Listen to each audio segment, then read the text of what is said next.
창세기 강의 46번째 사라와 아브라함의 인생이 주는 교훈이라고 하는 말씀입니다. 한국 어머니들의 마음과 희생과 사랑, 기도, 응원의 마음을 담은 세상에서 가장 아름다운 이름 어머니라는 책에는 음수사원이라는 한자어가 나옵니다. 음수사원의 뜻은 물을 마실 때 그 근원을 잊지 말라라고 하는 뜻이 되겠습니다. 가장 가까이 큰 사람으로 존재하지만 당연한 존재로 치부되곤 하는 존재, 공기처럼 우리를 늘 살리지만 가치를 잊곤 하는 존재가 어머니일 수 있기 때문에 음수사원이라고 한 것이지요. 창세기 23장은 아브라함의 아내이자 이삭의 어머니 사라의 죽음과 장례를 다루고 있는 본문입니다. 창세기 한 장이라고 하는 적지 않은 분량을 사라의 죽음과 장례식에 할애하고 있는 이유가 무엇일까요? 또 아내를 먼저 앞세운 홀로 남은 세상에서 아브라함은 이제 어떻게 살아야 할까요? 오늘 본문을 가지고 우리가 묵상해야 될 사라와 아브라함의 인생이 주는 교훈을 묵상하고자 합니다. 본론입니다. 첫 번째로 사라의 인생이 주는 교훈이 있습니다. 1절 말씀이지요. 1절, 사라가 127세를 살고 이 땅에서의 삶을 마치게 됩니다. 그것이 사라가 누린 햇수였습니다. 이 한 절의 말씀이 특별한 것은 이 한 절의 말씀에서 사라의 이름이 2번 나오고요, 햇수 역시 2번 반복되고 있습니다. 그녀가 창세기 고대 근동 시대의 여인이었음에도 불구하고 이처럼 특별한 대접을 받는 것은 이스라엘 민족의 어머니로서 갖는 특별한 위치가 있기 때문에 보통 여인의 죽음과는 다른 특별한 대우를 받고 있다는 것을 우리가 알 수가 있습니다. 이사야서 51장 2절 말씀 한번 같이 앞에 보시고 읽어보겠습니다. 시작. 너희의 조상 아브라함과 너희를 낳은 사라를 생각하여 보라. 아브라함이 혼자 있을 때 내가 그를 부르고 그에게 복을 주어 창성하게 하였느니라. 훗날 구약의 이사야서는 그녀 사라를 두고 이스라엘 백성을 향하여 너희를 낳은 사라라고 말하고 있습니다. 그만큼 사라의 인생이 보통 인생이 아니었다는 것을 보여주고 있어요. 이스라엘의 어머니로 이사야는 기록하고 있습니다.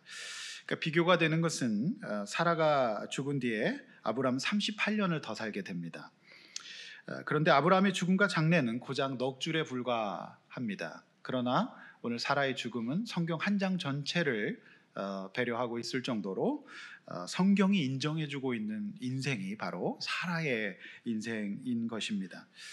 더 놀라운 것은 오늘 본문에서 아브라함이 값을 치르고 산 헤브론의 막벨라 굴이 하나님이 약속하신 가나안 땅에서의 합법적인 첫 소유지가 되는 것입니다. 어쩌면 사라는 지금 자신의 죽음이라는 것까지도 남편과 이 자녀 후손들에게 영적인 영향을 미치는 기회로 삼고 있다는 것을 알 수가 있어요. 우리는 이 한 절의 말씀에서 한 남편의 아내이자 어머니였던 사라의 인생을 한번 되돌아봐야만 합니다. 여러분, 그동안 우리가 창세기 말씀을 들으면서 이 부부의 인생을 함께 들여다보았습니다. 그녀는 남편을 만나서 생면부지의 땅, 이방 땅 가나안으로 이주해 온 사람이었습니다. 남편을 따라 가나안으로 이주했을 때가 65세라고 성경은 기록을 하고 있습니다. 그리고 127년을 살다가 숨을 거두었으므로 그녀가 가나안에서 이주민으로서 나그네로서 산 세월은 자그만치 62년의 세월이었습니다. 62년이라는 긴 세월을 사는 동안 사라는 한 번도 가나안 땅에서 자기 땅을 한 뼘도 가지지 못하고 평생을 나그네로 장막 생활을 했던 것입니다. 그것을 본문은 나그네라고 기록을 하고 있습니다. 나그네와 같은 인생이었습니다. 뿐만 아니라 그녀의 결혼 생활은 사실 평탄한 것만은 아니었습니다. 하나님의 말씀대로 부르심을 입은 남편 때문에 갈대아우르 문명의 안정된 생활, 하란 생활을 포기하고 위험천만한 풍찬 노숙을 한 삶이었습니다. 이때 남자가 모르는 여자의 고생이란 상상할 수 없는 것으로 보여집니다. 가끔 6.25 동란 때 피난민의 행렬을 보면 남자들은 그냥 짐지고 가지만 우리 어머니들은 이 폭격을 피해서 틈을 타서 거기서 그 길가에서 뚝방에서 밥을 해먹이고 가족들과 어린 것들을 돌봐야 되는 이주민의 삶, 이 나그네의 삶은 정말 고생이 보통이 아니었을 거라고 생각이 됩니다. 그렇게 힘들게 막상 가나안 땅에 도착해 보니 상상할 수 없는 기근이 찾아왔어요. 그 기근보다 더 힘든 것은 그녀가 평생 잊을 수 없는 상처를 2번이나 받게 되죠. 권력자들 앞에서 겁먹은 남편이 자신을 버린 것과 같은 상황을 2번이나 맞이하게 된 것입니다. 기근보다 더 아프고 힘들었던 것이 바로 그것이었어요. 남편 하나 믿고 여기까지 왔는데 남편이 자신을 버린 것 같은 상황을 맞이하게 된 것이죠. 우여곡절 속에 하나님의 도우심으로 위기를 벗어났지만 이번에는 자신보다 조카를 더 아끼는 듯한 시댁 식구죠. 이런 어떤 이 남편의 선택을 그저 바라볼 수밖에 없었어요. 자신도 먹고 살아야 되는데 속 좋게 네가 우하면 나는 좌하고 네가 좌하면 나는 우하겠다, 이렇게 이야기하는 것 아니겠습니까? 기가 막혔지만 살림이 어려웠지만 그래도 사라는 살 수밖에 없었어요. 그런가 하면 자신의 이 남편의 발목을 내가 잡는 것 같아서 몸종 하갈을 남편에게 들여보내지 않습니까? 그런데 그 하갈이 쑥 그냥 아들을 낳아오는 거예요. 그래서 그 하갈이 내 몸종이었는데 그 몸종의 무시를 당할 때에는 그 모멸감을 이루 말할 수 없었어요. 그래서 너무 화가 나서 내쫓았는데 이 아브라함 남편이 굳이 찾아가서 하갈과 이스마엘을 찾아오는 것 아니겠습니까? 그리고 한 공간에서 형님 동생 하면서 살 수밖에 없는 이 기가 막힌 인생을 사라는 살았습니다. 여러분, 그 하갈의 사라의 속이 어땠을까요? 그녀의 인생을 한번 생각을 해 보십시오. 이루 말할 수 없는 겁니다. 여기서 이제 우리 여자 집사님들이 하면서 막 운다든지 뭐 그러셔야 되는데 공감이 잘 안 되십니까? 이거 굉장한 일이거든요. 이 엄청난 인생이잖아요. 그 남편 만나가지고 그냥 따라왔는데 뭐가 제일 힘들었을 것 같습니까? 1번 남편이 2번 버렸을 때, 2번 하갈에게 무시당했을 때. 1, 2번 다죠 뭐. 네. 그렇게 그녀가 90세가 되었을 때 아들을 주시겠다는 하나님 말씀 앞에서 웃을 수밖에 없었어요. 나는 이제 할머니가 되었고 모든 능력이 다 끝났는데 주신다니. 그건 사실 실소였어요. 그럼에도 불구하고 하나님은 그녀가 90세가 되었을 때 아들을 주셨어요.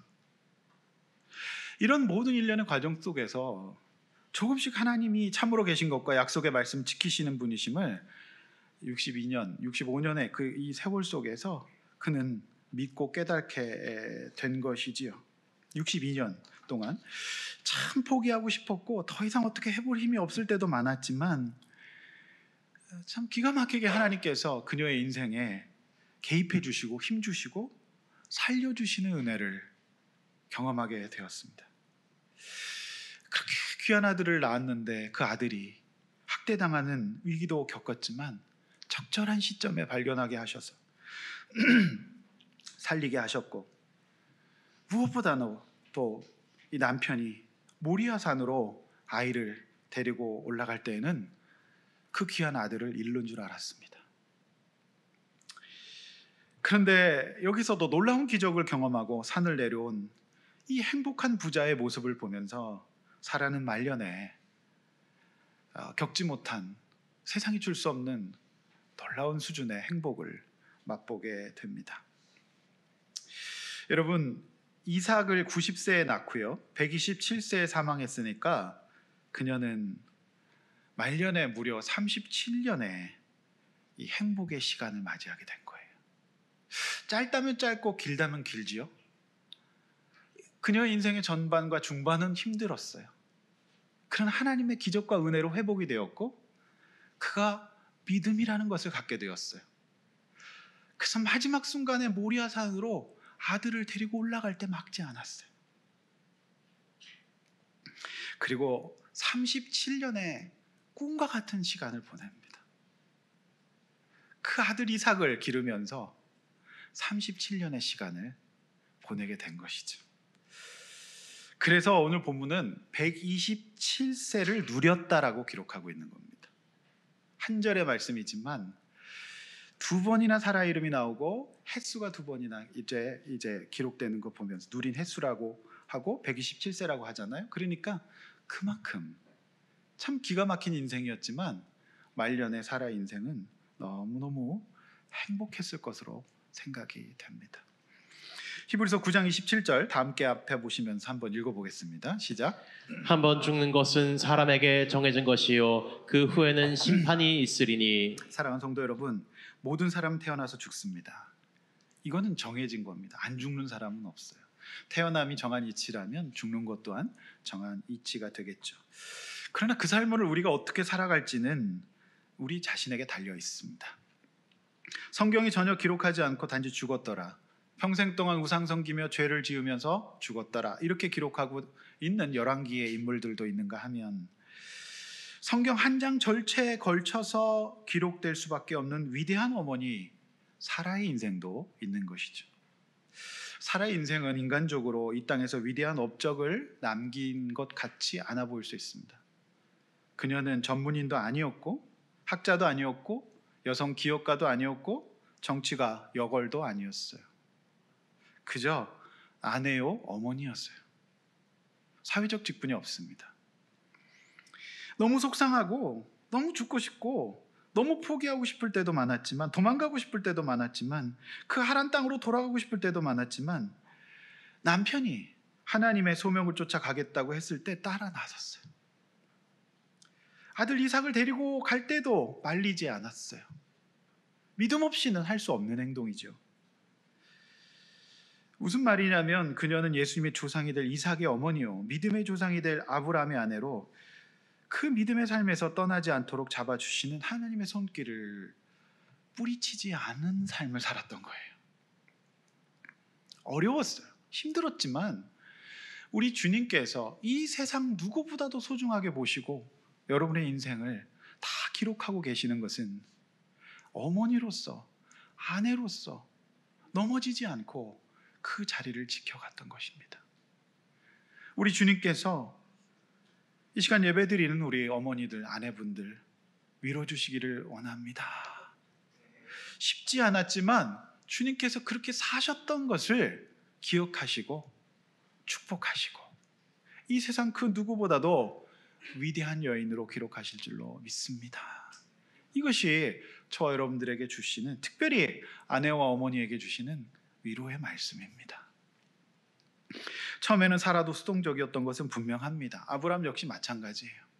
그러나 그 세월 속에서, 그 나그네의 삶 속에서 사라는 점점 더 믿음을 가지게 되었고, 그렇게 믿음으로 살다 보니 오늘 37년의 꿈만 같은 행복을 맛보게 된 것이죠. 힘들 때마다 포기하지 않고 인내하며 주님께 몰입했던 것이죠. 성도 여러분, 과연 여러분은 어떤 인생을 살아오셨습니까? 그리고 자녀와 후손들에게 무엇을 남기실 수 있겠습니까? 믿음의 인생을 사십시오. 기도하는 어머니, 믿음의 아내가 있는 가정은 결코 망하지 않을 줄로 믿습니다.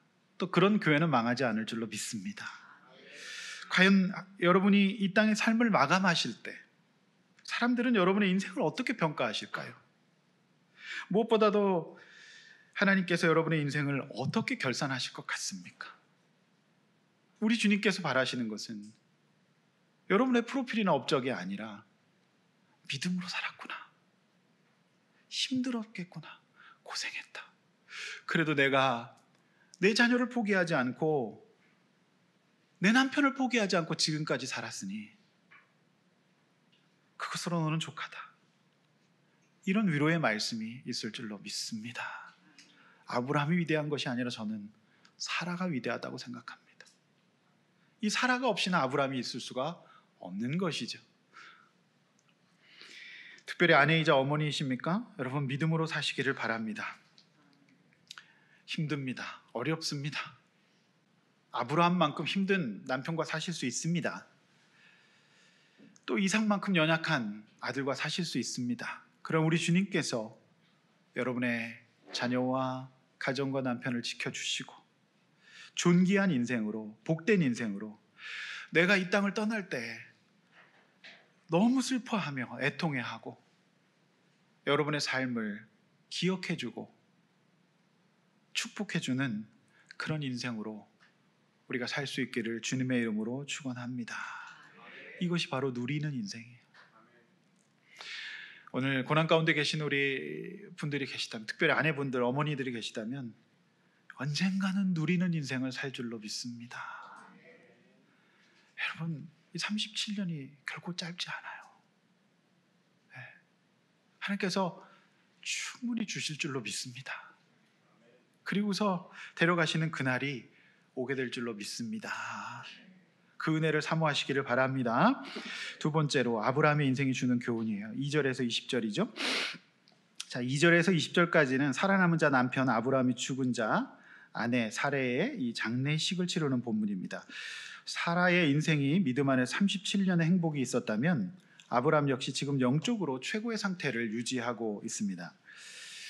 따라서 오늘 이 본문은 이제 25장에서 아브라함이 죽는데요. 24장은 이삭의 배우자 리브가를 구하는 장면이 되겠고요.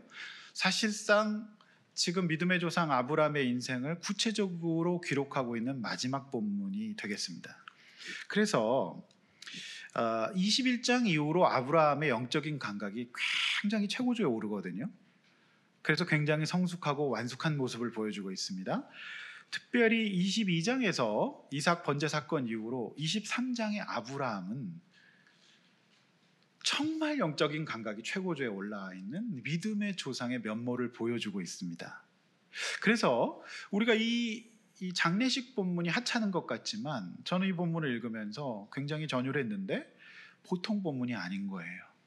그러니까 믿음이 있는 사람, 하나님과의 최선의 관계에 있는 사람의 삶의 특징들이 고스란히 묻어나는 소중한 본문이거든요. 저는 이 본문을 묵상하면서 한 3가지 정도 믿음의 조상의 삶은 무엇인지, 소위 믿음이 있는 사람은 어떻게 사는 건지를 우리가 교훈으로 받을 수 있다고 생각을 하는 것이죠. 살아남은 자, 아내 없는 세상에 홀로 사는 아브라함은 어떻게 살았을까요? 그것이 이제 우리 남자 집사님들에게 주시는 하나님의 교훈의 말씀이라고 믿습니다. 자, 이 3가지인데 첫 번째는 이제 슬퍼할 때와 일어날 때를 아는 건강한 정서를 아브라함이 가졌다는 것입니다. 자, 2절 3절이에요. 주보의 말씀이에요. 성경 보시면서 아브라함은 아내 사라의 죽음 앞에서 슬퍼하며 애통합니다. 여러분, 제가 상담을 하다 보면 의외로 가족의 죽음 앞에서 담담한 분들이 계세요. 워낙에 이 해결되지 않은 감정 때문에 슬퍼하며 애통해야 될 때 그렇게 할 수 없는 분들이 꽤 계십니다. 참 슬픈 일이죠. 그런데 오늘 아브라함은 그 아내 사라의 죽음 앞에서 정말 슬퍼하고 애통해합니다. 어떤 감정이었을까요? 여러 가지가 내포된 감정이었을 거라 생각됩니다. 한번 생각을 해보십시오.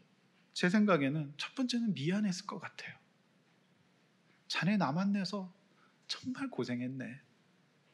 연약한 자녀 키우느라고 고생했네. 그리고 후회가 들었을 거예요. 왜 내가 그렇게 2번이나 큰 상처를 줬을까?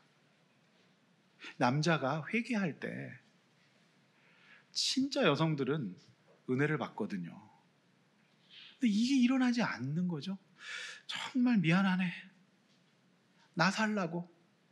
내 겁이 많아서 나만 생각하느라고 그렇게 상처를 줬네. 그 다음에 고마움의 감정도 있었을 것 같아요. 너무 고맙네. 나를 떠나지 않아 고맙고, 나를 지켜줘서 고맙고, 나를 배려해줘서 고맙네. 그리고 무엇보다 이제 아쉬움의 감정이 있었을 것 같아요. 조금 더 살지. 이제 이삭이 어깨도 주물러주고, 이제 청년이 되어 용돈도 주고, 효도도 하는데 조금 더 살지.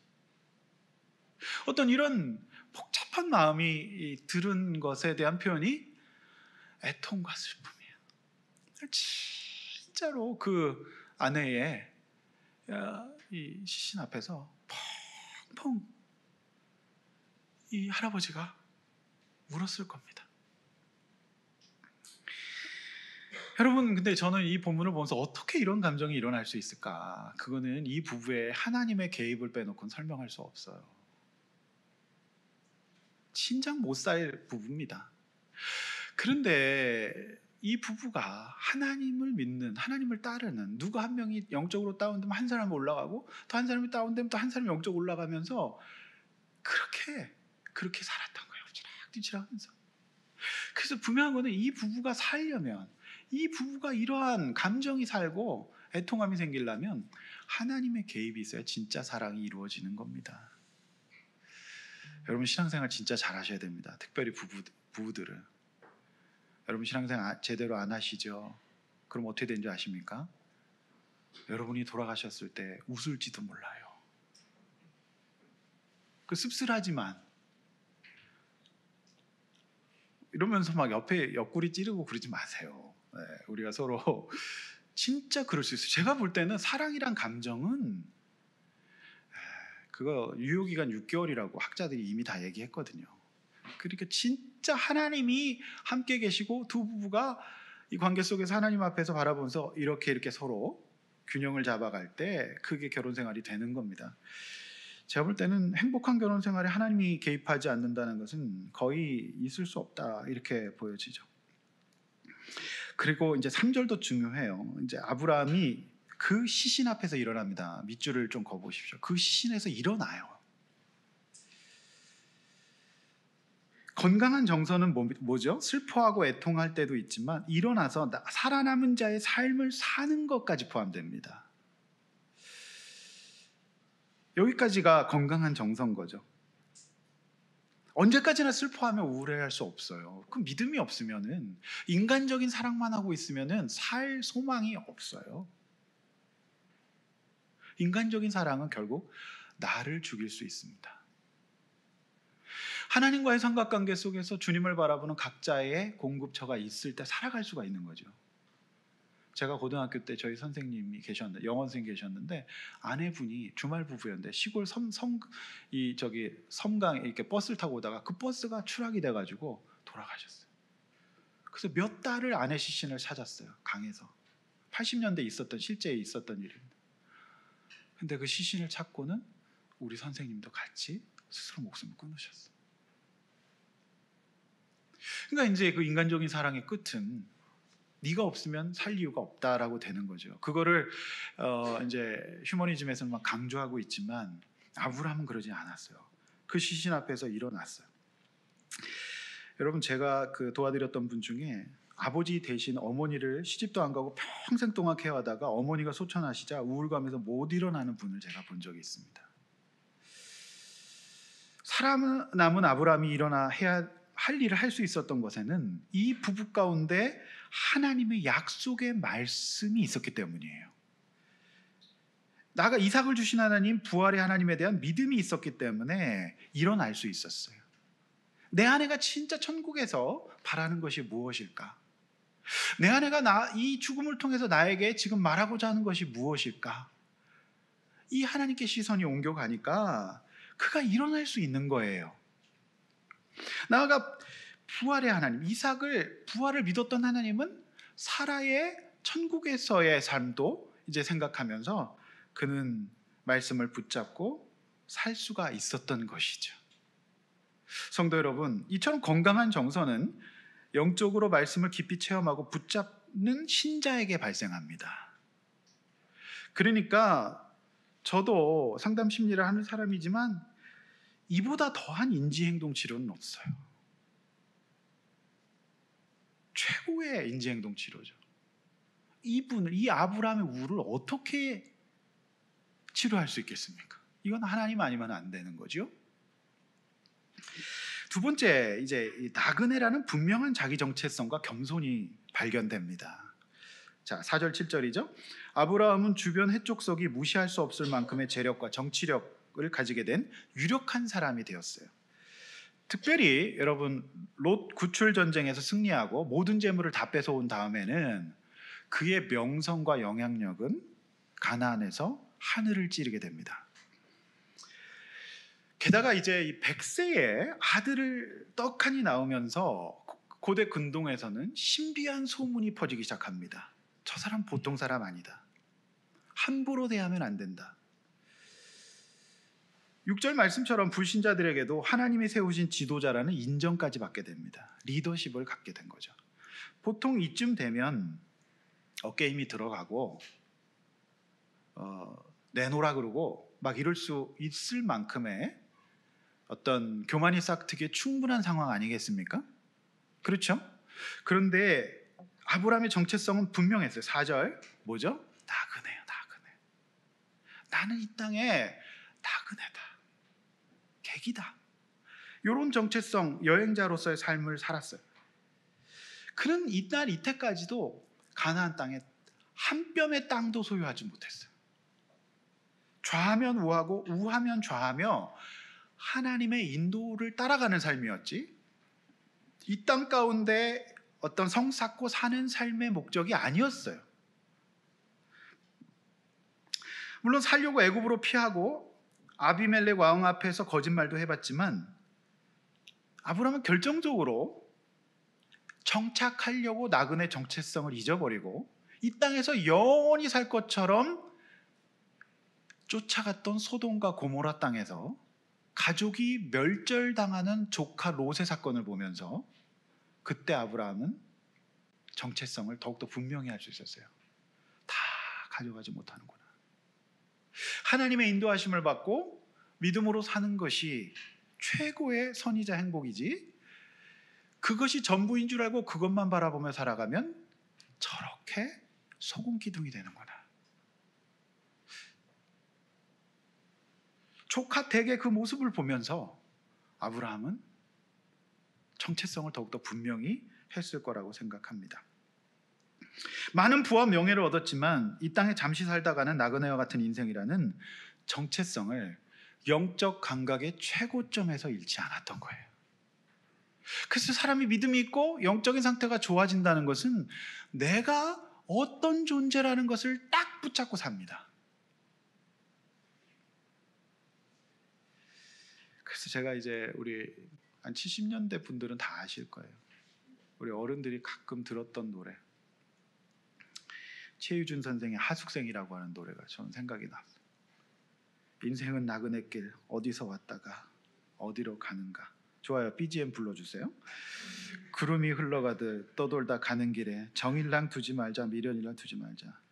인생은 나그네길, 어디로 왔다가 어디로 가는가.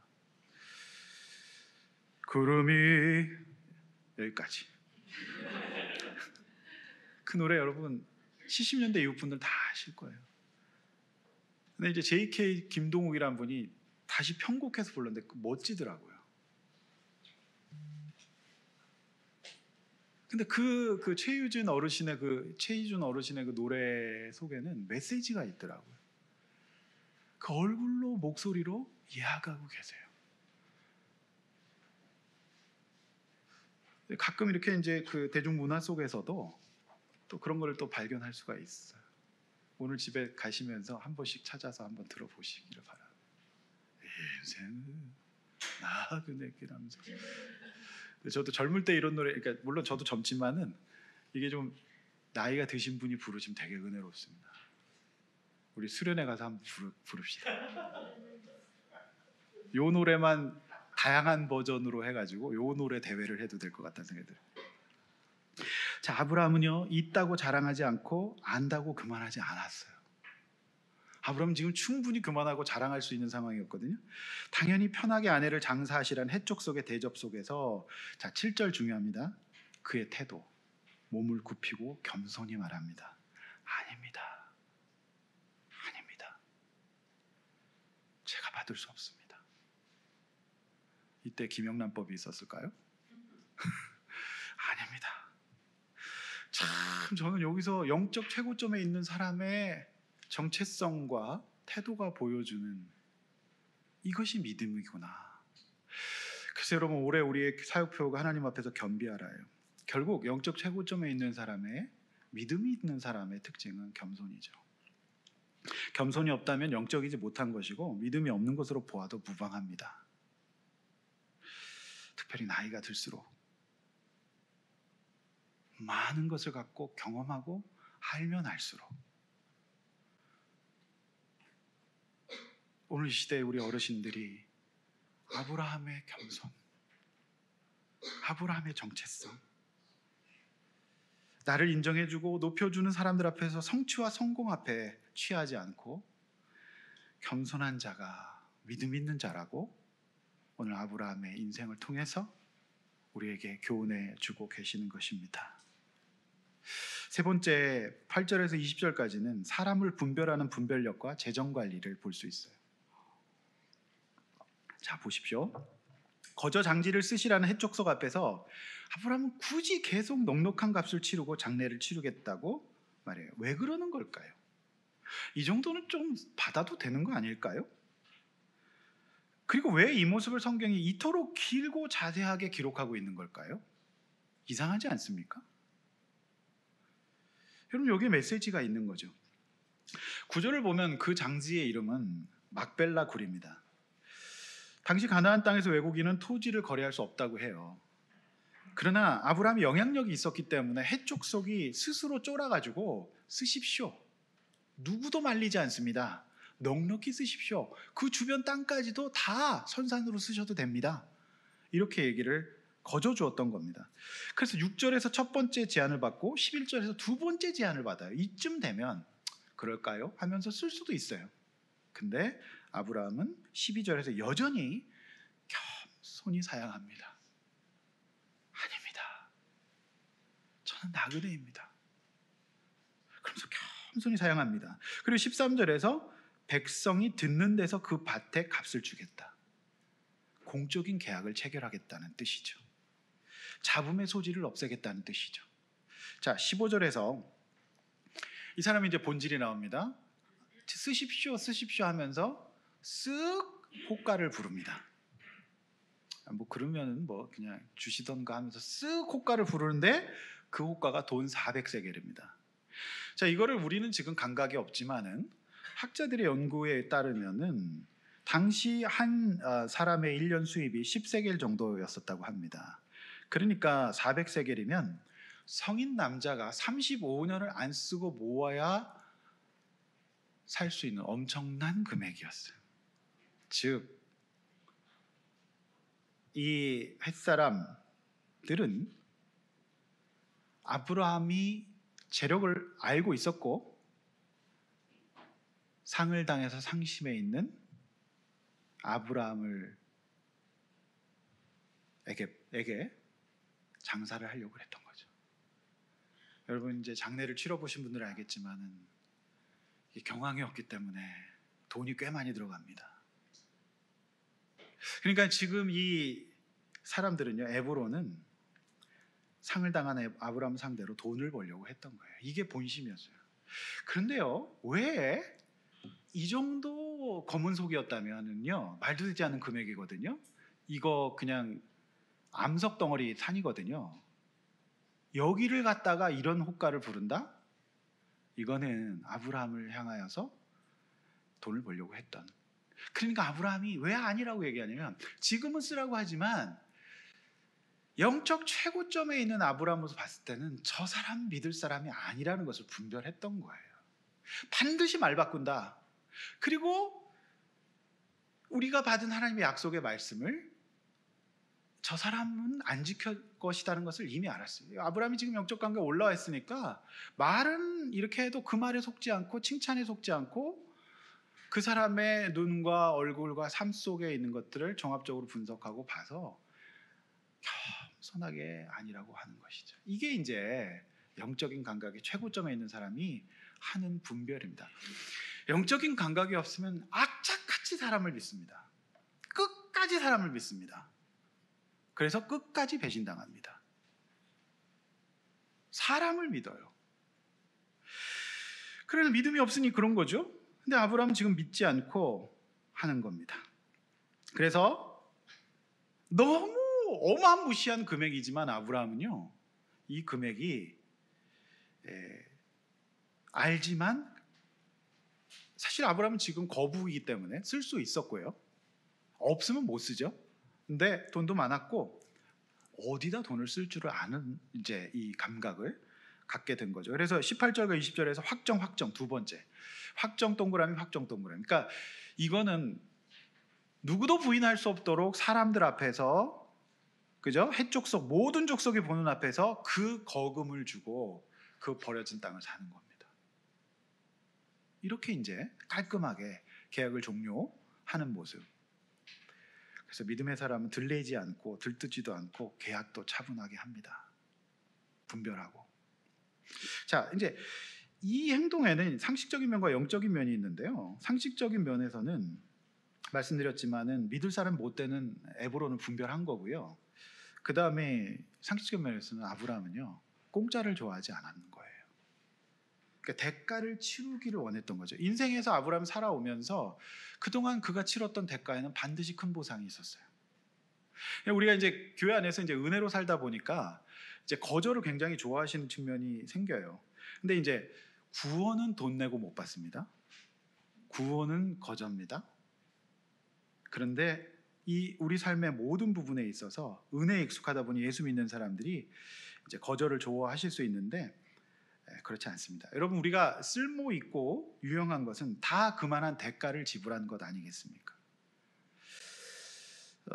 그래서 우리가 이제 그거 너무 좋아하면 안 됩니다. 이제 상식적인 면뿐만이 아니라 영적인 측면도 중요한데 아브라함이 이 매장지에 왜 몰입했느냐? 아브라함은 나그네로 살았고요. 이제 24장 7절 제가 읽어드릴게요. 하늘의 하나님 여호와께서 나를 내 아버지 집과 내 고향 땅에서 떠나게 하시고 내게 말씀하시며 내게 맹세하여 이르시기를 이 땅을 내 씨에게 주리라. 그러니까 아브라함은요, 하나님께서 우리 후손들에게 이 땅을 주리라고 하는 약속의 말씀을 믿었던 겁니다.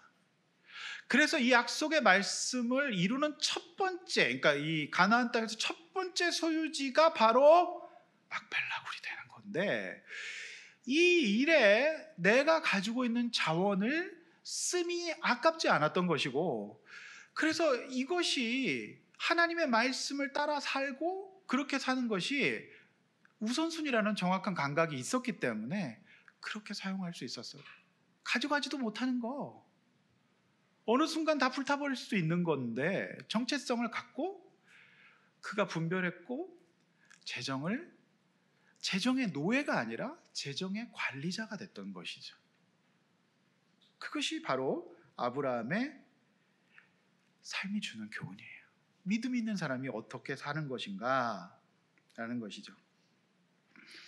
비록 그는 나그네였지만은 장래 주실 하나님의 약속의 말씀에 대한 징표 하나는 적어도 아내의 죽음의 순간에는, 그러니까 그래요. 이 장래가 굉장히 사실 영적입니다. 왜냐하면 우리가 장래에 가잖아요. 거기서 숙연해지고 아무리 영적이지 않은 사람도 영적이 됩니다. 많은 것들을 느끼게 해주거든요. 그 장래에서. 그러니까 아브라함이 이 선택을 하고 이렇게 했을 수 있었던 이유는 아내의 죽음 앞에서 그의 뇌가, 그의 집중력, 그의 전도엽이 더 영적으로 몰입되는 거죠. 그래서 이거 그럼 어떻게 할 것인가? 그래서 그 계약서의 도장을 확정한 다음에 아브라함이 그녀를 그 막벨라굴에 눕히고 이렇게 얘기했을 거예요. 여보, 자네 다 잘했지? 평생 땅 한 평 없이 떠돌았지만 자네 이제 이곳에서 쉬시게. 나도 곧 감세. 그런 영적 감각을 아브라함이 가지게 된 것이죠. 놀라운 것은 이곳이 어떻게 쓰임받는지 아십니까? 이제 사라뿐만이 아니라 아브라함 자신도 이곳에 묻힙니다. 그리고 이삭도 이곳에 묻힙니다. 그리고 나아가 야곱과 레아까지 묻힙니다. 더 놀라운 것은 이스라엘 백성이 흉년을 맞아 또 애굽으로 내려갔다가 무려 400년을 그곳에서 거하고 400년 후에 가나안 땅으로 올라오게 되는데 무엇을 보고 올라오는지 아십니까? 막벨라굴 보고 올라오는 거예요. 막벨라굴 보고 올라오는 겁니다. 그러니 말도 되지 않는 호가인 부당거래인 400세겔을 아브라함도 생각이 있는 사람인데 왜 아깝지 않겠습니까? 근데 아브라함은 주저하지 않고 하겠다 그러고 심지어 안 팔까 봐 걱정이에요. 그래서 그렇게 탁 하고 그의 아내를 눕힙니다. 이것이 바로 영적인 감각의 최고조에 있는 사람의 행동이에요. 여러분, 여기까지 바라지도 않습니다. 우리는 어떻게 해야 될까요? 재정의 노예와 재정의 인생을 매는 것이 아니라 적어도 허튼 일에 쓰지 말아야 되는 거죠. 죄 짓는 일에 쓰지 말아야죠. 이것이 우리의 소극적인 적용이 아닐까 생각이 됩니다. 결국 이 행동은 사라를 이스라엘의 어머니로 예수님의 조상으로 세우게 됩니다. 그래서 첫 땅이에요. 합법적인 첫 땅. 그것에 값을 치른 겁니다. 여러분, 어찌 이 소비와 이 지출을 헛된 것이라고 얘기할 수 있겠습니까? 영광스럽지 않습니까? 돈은 이렇게 쓰는 겁니다. 저는 이 병원 볼 때마다 그 생각나요. 미국의 어떤 돈 많은 사람이 한국에 그 돈 보냈다가 평생 칭송받는 사람이 세브란스예요. 한국의 사람들이 말도 되지 않는 전염병으로 죽어가는데 병원이 없어. 수술 장비가 없어. 그냥 군만 하고 막 이러니까 죽잖아요. 여러분, 돈은 그렇게 쓰는 것이라고 생각합니다. 제 제자가 일찍 소천했어요. 그래서 그의 어머니가 그의 장례 비용을 다 묶어서 저 선교시에 하규 하우스라고 세웠어요. 그래서 그곳에서 또 다른 아픈 아이들이 치료받고 살아가고 있어요. 그리고 그 동생이 저에게 자주 찾아옵니다. 사랑하는 성도 여러분, 말씀을 맺습니다. 믿음의 아내, 어머니가 되십시오. 이것이 여러분의 최고의 이력입니다. 오늘 남자분들 아내에게 수고했네 자네 한번 해보세요. 고맙네 자네. 미안하네 자네. 우리 지난주 방문하신 이제 목사님 사모님 오셨는데 오늘 사모님 위로 받으시길 바랍니다. 우리 남자분들, 살아남은 우리 남자가 어떻게 살아야 될지 영적 감각이 무엇인지를 보여주고 있어요. 너무 높은 수준이지만 어쨌든 우리에게 교훈이 주어집니다. 우리 여성분들 애 키우시고 이렇게 하시느라고 남편들은 사회생활하는데 내가 정말 뒤로 퇴보하는 것 같으시죠? 아니에요. 여러분의 인생을 주님께서 기억하시고 축복하십니다. 사라는 여성 기업가로, 여성 전문인으로 기록된 것이 아니라 아내요 어머니로 기록된 것이죠. 그것이 바로 믿음의 최고의 행동이었던 것이죠. 남성 동지 여러분, 정체성을 분명히 합시다. 다 우린 나그네예요. 내 재정을 어디다 쓸 것이고 우리가 뭘 분별해야 될까요? 그리고 겸손해야 될 것 같아요. 적어도 오늘 하루, 이번 한 주간 우리가 겸손할 수 있길 원합니다. 이것이 바로 사라와 아브라함이 주는 인생의 깊은 교훈인 것입니다. 이제 아브라함이 곧 죽어서 좀 아쉬워요. 조금 더 사셔야 되는데. 근데 이렇게 살아오셨잖아요. 오늘 특별히 이제 50대, 60대, 60년 정도 사신 분들 은혜 받으시길 바랍니다. 믿음이라면 여러분 행복할 수 있습니다. 길게 허락하실 거예요. 용기를 내세요. 포기하지 맙시다.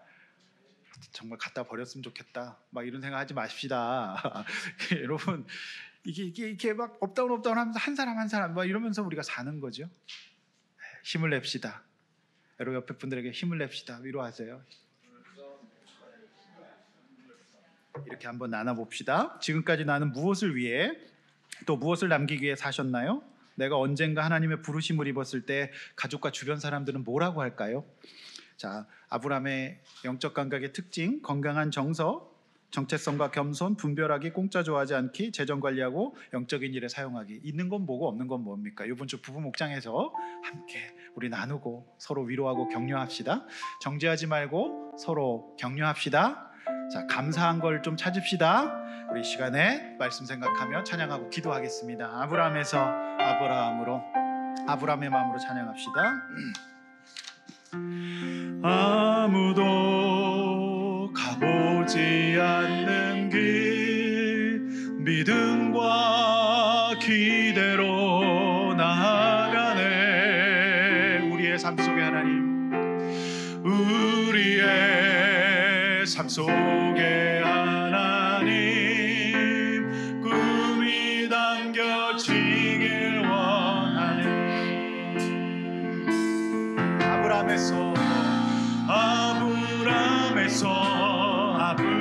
아브라함으로 바꾸신 주님의 뜻이 우리에게도 이루어지게 하실 줄 나는 믿네. 나는 믿네. 하나님의 임재를 간절히 기다리며 하나님 말씀에 인생을 겁니다. 하나님의 그 심을 온전히 신뢰하며 갑시다. 신뢰하며 하나님을 하나님 내 삶을 회복시켜 주시옵소서. 하나님의 임재를 간절히 손들고 찬양합시다. 하나님 내 손잡아 주시옵소서. 우리 가정을 살려 주시옵소서. 하나님 말씀에 인생이 겁니다. 하나님의 말씀을 온전히 신뢰하며 하나님을 내로 삶이 회복되게 하소서. 여러분 이 시간에 함께 같이 기도하겠습니다. 사라는 그 상처 있는 이삭을 37년이나 길렀습니다. 여러분, 우리가 이 시간에 우리 각자의 삶의 환경 가운데 또는 역할이 바뀌어서 사라의 역할을 우리 남자분이 하실 수도 있습니다. 여러분, 그러나 힘내십시오. 우리 주님께서 여러분 기억하시고 은혜 주실 줄로 믿습니다. 하나님 우리 가정에 회복을 주시고 우리 가정에 아버지 하나님 37년의 복된 행복을 허락하여 주실 줄로 믿습니다. 우리 주여 한번 하며 은혜 달라고 믿음 달라고 기도하겠습니다.